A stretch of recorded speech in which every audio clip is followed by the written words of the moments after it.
नमस्कार और स्वागत है 12 मई 2025 के शेयर बाजार विश्लेषण में। नमस्कार। आज हम देख रहे हैं आच्चा मार्केट ब्लॉग पोस्ट को, जिसमें उस दिन की मार्केट एक्टिविटी का पूरा ब्यौरा है। हाँ, काफी डिटेल्ड सोर्स है ये। बिल्कुल।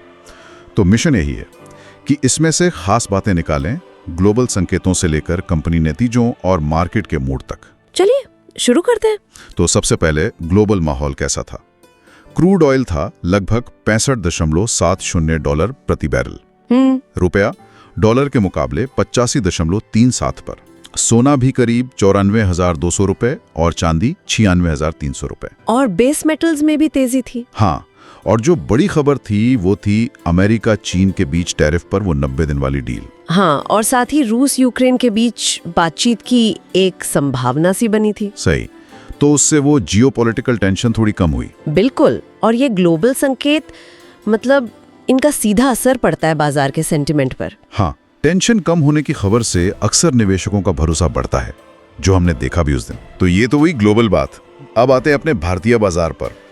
एफएनओ सेगमेंट में जून सीरीज से कुछ बदलाव होने थे। अच्छा, क्या बदलाव थे? हाँ, 5 नई कंपनियां जुड़ रही थी, जैसे BDL, केन्सटेक, मैनकाइंड फार्मा, माज़ागॉन डॉक और RVNL। ओके। और कुछ हटाई भी जा रही थी, अपोलो टायर्स, दीपक नाइट्राइट, एस्कॉर्ट्स, MRF और रामको सीमेंट्स। ये जानकारी ट्रेडर्स के लिए बहुत अहम होती है। क्यों बोला? क्योंकि एफएनओ में आने जाने से ना उन शेयरों की लिक्विडिटी और वोलेटिलिटी, मतलब खरीद बिक्री और उतार चढ़ाव, दोनों पर असर पड़ता है। अच्छा। हाँ, तो ट्रेडिंग स्ट्रेटेजी बदलनी पड़ सकती है। ये एक तरह से उन शेयरों में इंटरेस्ट का भी सिग्नल होता है। समझ गया। अच्छा, अब आते हैं सबसे इंटरेस्टिंग पार्ट पे, कंपनियों के नतीजे। बहुत सारी कंपनियों ने रिजल्ट्स घोषित किए। हाँ, नतीजों का सीजन था वो। बिल्कुल। कुछ हाइलाइट देखें तो रिलायंस पावर 397 करोड़ के घाटे से सीधा 125.6 करोड़ के मुनाफे में। वाह, ये तो बड़ा टर्न अराउंड है ना? और UPL भी 1217 करोड़ के घाटे से 828 करोड़ के मुनाफे में आ गई, साथ में 10 रुपए का डिविडेंड भी। UPL का केस थोड़ा मिला जुला है ना? हाँ। मतलब घाटे से मुनाफे में आना अच्छा है, डिविडेंड भी ठीक है। हाँ। पर साल दर साल देखो तो नतीजे कमजोर थे। हाँ, पिछली तिमाही से तुलना करें तो सुधार जरूर था। अच्छा। मतलब पूरी रिकवरी शायद नहीं हुई थी। शायद डिविडेंड देना एक तरह से निवेशकों का भरोसा बनाए रखने की कोशिश हो सकती है। और भी कई कंपनियों के नतीजे अच्छे थे, जैसे धनलक्ष्मी बैंक, मुनाफा 3.31 करोड़ से बढ़कर 28.98 करोड़ हो गया। फिर ABB, बिरला कॉर्प, एल्किला mines, Kirloskar ferrous, Shyam metallics, इन सब के मुनाफे और आय बढ़े। सेरा सैनिटरी वेयर भी थी शायद। हाँ, सेरा सैनिटरी वेयर, जिसने 65 रुपए का डिविडेंड दिया, काफी बड़ा डिविडेंड। बिल्कुल। इंटेलेक्ट डिजाइन अरीना, शक्ति पंप्स, बजाज इलेक्ट्रिकल्स, SRF, इन सब के नतीजे भी पॉजिटिव साइड पर थे। लेकिन ये भी देखना जरूरी है कि क्या सब कुछ अच्छा ही था? नहीं, बिल्कुल नहीं। कुछ कंपनियों के मुनाफे में गिरावट भी आई, जैसे Relaxo footwear, Manappuram finance, KPR mills, Seshasayee paper, electro steel castings, Usha Martin भी। हाँ, इन सब के प्रॉफिट कम हुए थे। और एक और चीज जो जरूरी है वो है मार्जिन। कुछ कंपनियां थीं जैसे थर्मैक्स, एवरीरेडी, आदित्य विजन। हाँ, उनमें मुनाफा और आय तो बढ़ी, लेकिन उनके मार्जिन कम हो गए। अच्छा, तो मतलब बिक्री बढ़ी पर कमाई का प्रतिशत घट गया। बिल्कुल। इसका मतलब है कि हर रुपए की बिक्री पर होने वाला मुनाफा कम हुआ।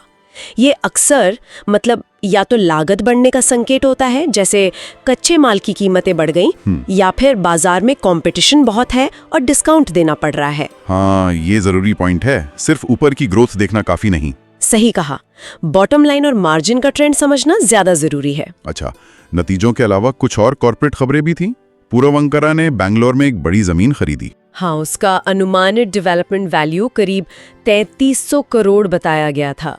रियल एस्टेट के लिए पॉजिटिव खबर थी। और फार्मा सेक्टर में काफी एक्शन था। हाँ, FDA वाली खबरें की। बिल्कुल। US FDA ने सोलारा एक्टिव के अमरनाथ प्लांट का इंस्पेक्शन किया और कोई कमी नहीं निकाली, नो ऑब्जर्वेशन। ये तो अच्छी खबर हुई। हाँ, ये कंपनी के लिए बहुत पॉजिटिव होता है। लेकिन ग्लेनमार्क के इंदौर प्लांट को OAI मिला, ऑफिशियल एक्शन इनिशिएटेड। ओ, ये सीरियस होता है, मतलब गंभीर कमियां मिली होंगी। ये चिंता की बात है कंपनी के लिए। हाँ, और पिरामल फार्मा के तुर्भे प्लांट को VAIER मिला। वॉलंटरी एक्शन इंडिकेटेड या एस्टैब्लिशमेंट इंस्पेक्शन रिपोर्ट। ये OAI से कम गंभीर है, पर फिर भी नजर रखने लायक होता है। और एक और थी, मेडप्लस की सब्सिडियरी का ड्रग लाइसेंस 3 दिन के लिए सस्पेंड हुआ था। अच्छा, तो फार्मा में मिला जुला माहौल था।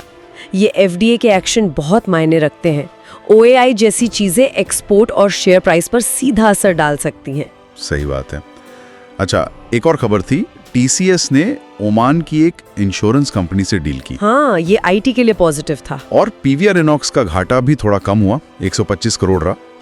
थोड़ा बेहतर। तो कुल मिलाकर देखें तो तस्वीर ये बनी कि ग्लोबल टेंशन में कमी और कई कंपनियों के भले ही मिले जुले पर कुछ पॉजिटिव नतीजों ने बाजार को जोश दिया। हाँ, सेंटिमेंट काफी मजबूत लग रहा था। लगभग हर सेक्टर में खरीदारी दिखी।